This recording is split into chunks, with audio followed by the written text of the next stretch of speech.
Tribuners, kembali lagi bersama saya di acara Tribun Bakudapa, Mata Lokal Menjangkau Indonesia. Dan saat ini, sekali lagi saya Aswin Lumintang, sudah bersama dengan dua narasumber yang terpercaya ya, dua narasumber yang berkompeten untuk kita membahas soal tema mengawasi penyebaran paham radikalisme di Pilkada 2020. Dan kita sudah bersama narasumber. Yang pertama adalah Bapak Delmus Puneri Salim, PhD, selaku Rektor IAIN Manado. Yang kedua adalah Bapak Max Togas SH, selaku Ketua FKPT Sulawesi Utara. Halo Tribuners sekalian. Jadi sekali lagi kita akan berbincang-bincang akan mengenai mengawasi penyebaran paham radikalisme di Pilkada 2020. Namun sebelum kita lanjut, sebagai bagian dari keluarga besar Kompas Gramedia, tentunya kita mengucapkan turut berduka cita atas meninggalnya Bapak Yaakob Utama selaku pendiri grup Kompas Gramedia. Tentu saya bersama dengan seluruh karyawan Tribun Nado, bahkan Kompas Gramedia yang ada di Sulawesi Utara mengucapkan turut berduka cita atas berpulangnya pendiri Kompas Gramedia, yaitu Bapak Yaakob Utama. Dan kita akan lanjut, dan mungkin yang pertama saya akan bertanya kepada Ketua FKPT Sulawesi Utara, Bapak Max Togas. Mungkin sebelum kita bicara soal tema, kita harus sepakat dulu ya soal apa sih paham radikalisme ini. Kemudian kehadiran FKPT di Sulawesi Utara bagaimana ya dia untuk melakukan pencegahan adanya radikalisme, terlebih saat ini di era pilkada. Dipersilakan Pak Ketua FKPT. Ya, terima kasih pada Tribun yang saat ini sudah memberikan luang waktu buat kami dari FKPT atau Satgas BNPT Sulawesi Utara. Dan sebelum saya menyampaikan tentang apa radikalisme yang sebetulnya, perlu juga diketahui bahwa Badan Nasional Penanggulangan Terorisme yang punya kewenangan untuk melakukan pencegahan dan penindakan para radikalisme dan terorisme ini mempunyai unsur atau bagian yang didirikan di setiap provinsi di Indonesia, terutama kami di Sulawesi Utara. Nah, di setiap provinsi itu namanya FKPT, Forum Koordinasi Pencegahan Terorisme. Nah, oleh karena itu domain yang kami terima untuk persoalan radikalisme dan terorisme inilah yang menjadi pokok dari tugas dan fungsi kami. Nah, berlanjut dengan pertanyaan yang ditanyakan tadi, bahwa radikalisme ini sesuai dengan Kamus Besar Bahasa Indonesia ada 3 pengertian di dalam radikalisme itu sendiri, yaitu tentang bagaimana paham yang pertama, dan kemudian ada satu keinginan atau satu perubahan yang diinginkan baik dalam persoalan sosial dan politik, dan yang ketiga adalah hal yang ekstrim. Jadi ada tindakan kekerasan yang dilakukan dalam menyampaikan maksud dan keinginan mereka. Jadi di dalam hal ini radikalisme itu sendiri adalah satu paham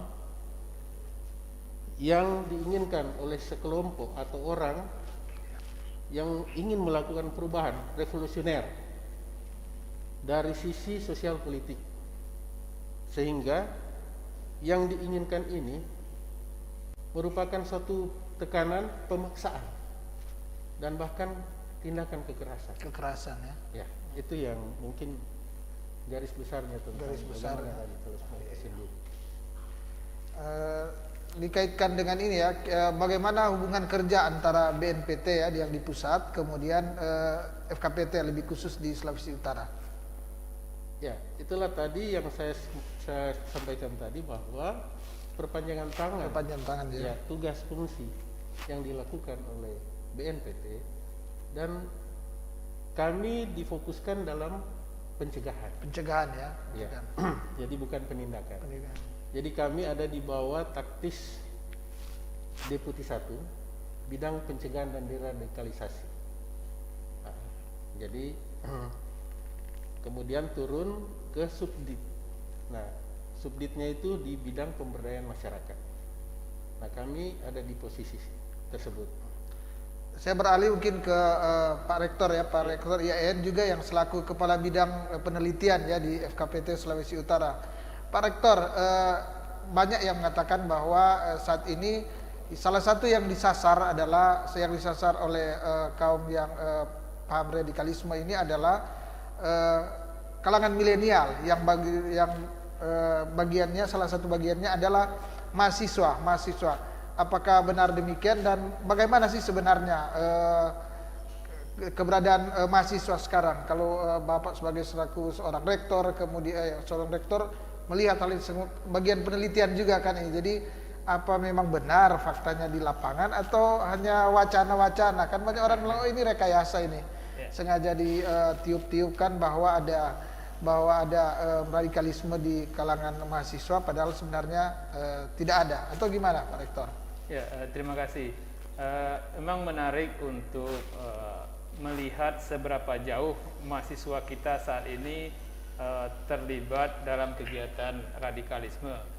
Saya ingin menerjemahkan lebih detail tentang konsep radikalisme itu. Jadi radikalisme itu, satu ciri dari radikalisme itu adalah ketika ada orang berbeda pendapat, dia langsung mengeluarkan orang itu dari identitasnya. Misalnya dalam agama dia langsung menjadi kafir. Kalau dari identitas suku dia harus keluar dari sukunya. Jadi seolah identitas itu identik dengan satu pandangan, sehingga setiap orang yang berbeda dalam satu pandangan, dalam satu identitas, itu bagi kelompok radikal itu langsung dikeluarkan menjadi orang outsider. Jadi saat ini ciri-ciri ini juga di kalangan mahasiswa sering berkembang gara-gara media elektronik, media sosial, media internet yang kemudian menyebarkan pandangan-pandangan seperti ini, bahwa seolah-olah orang yang satu identitas suku itu harus satu pandangan. Satu orang identitas agama memiliki satu pandangan. Nah, akibatnya mereka yang berbeda dalam kelompok itu akhirnya dikeluarkan. Nah, pandangan-pandangan itu terlalu banyak menyebar di Facebook, di Twitter, di Instagram, di media sosial lain yang kemudian menjadi bahan bacaan oleh kaum milenial.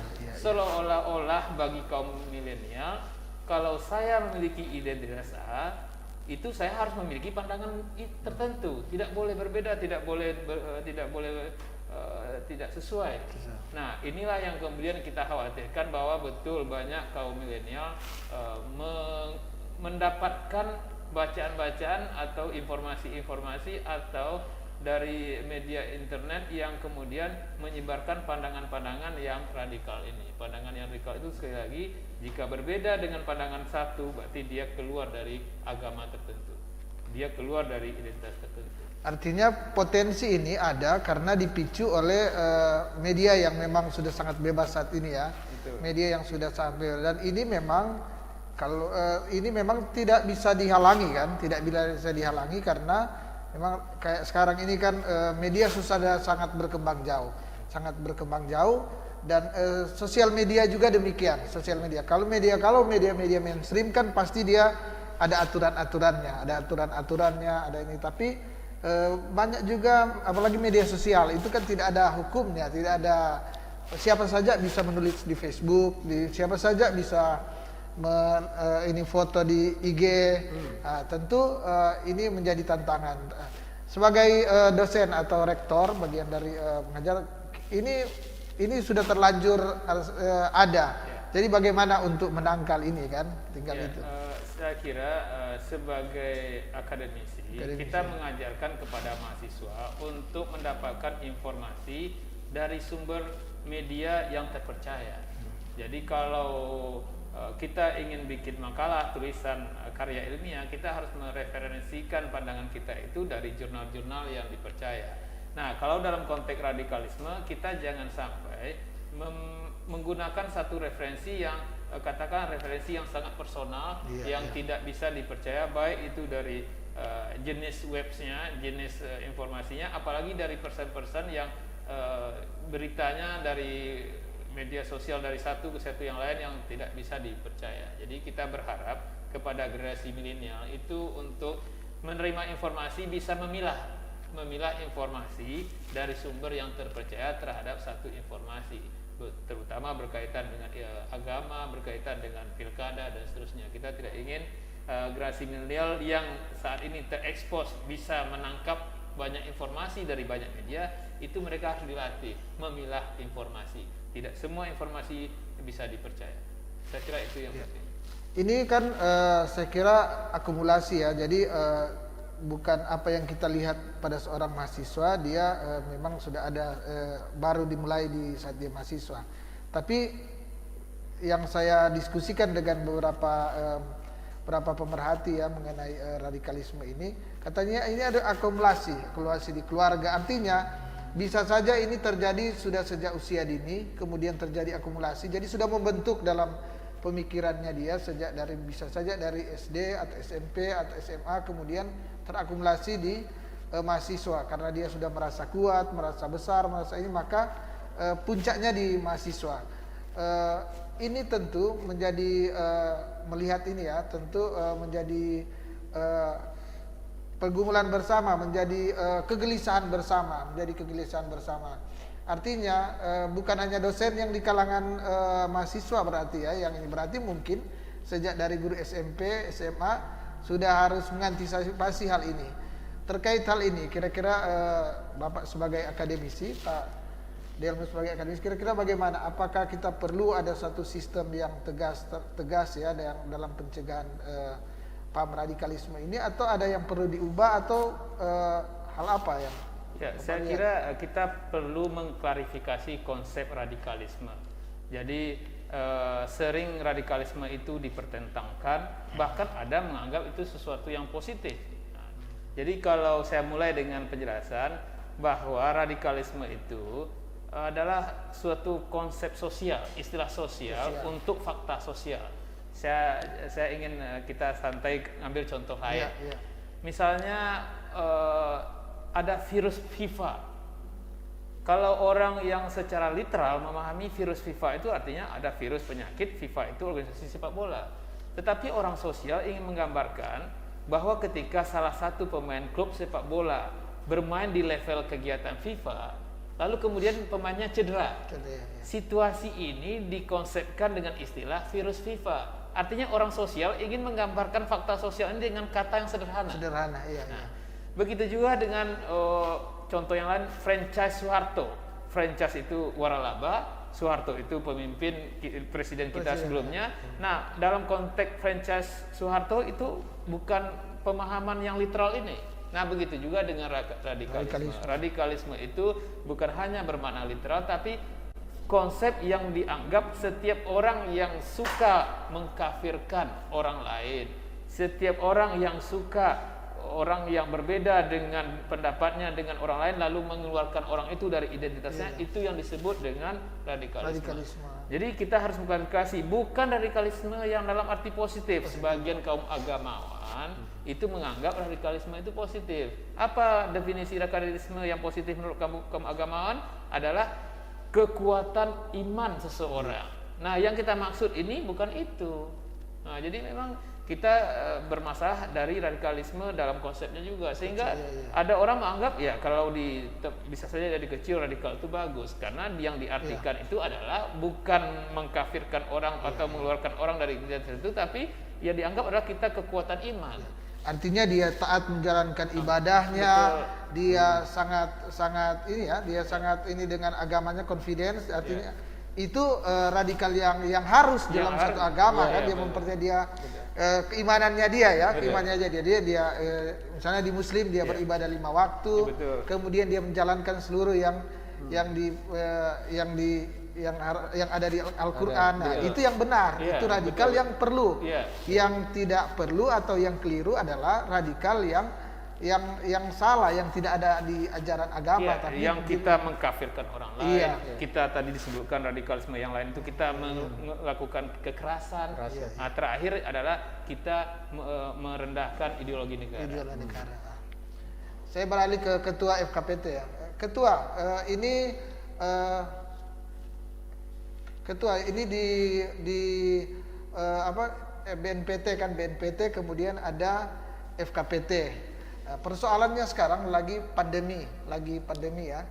Kira-kira bagaimana peranan dari FKPT dalam melakukan pencegahan terorisme di saat pandemi, itu yang pertama. Kedua, apa benar memang masih ada kegiatan penyebaran paham radikalisme dan terorisme di saat pandemi ini ya, di saat pandemi, artinya mau keluar aja sulit, apalagi mau berpikir yang macam-macam, berpikir untuk penyebaran radikalisme. Tapi sebelum menjawab ini, kita break dulu untuk iklan yang satu ini.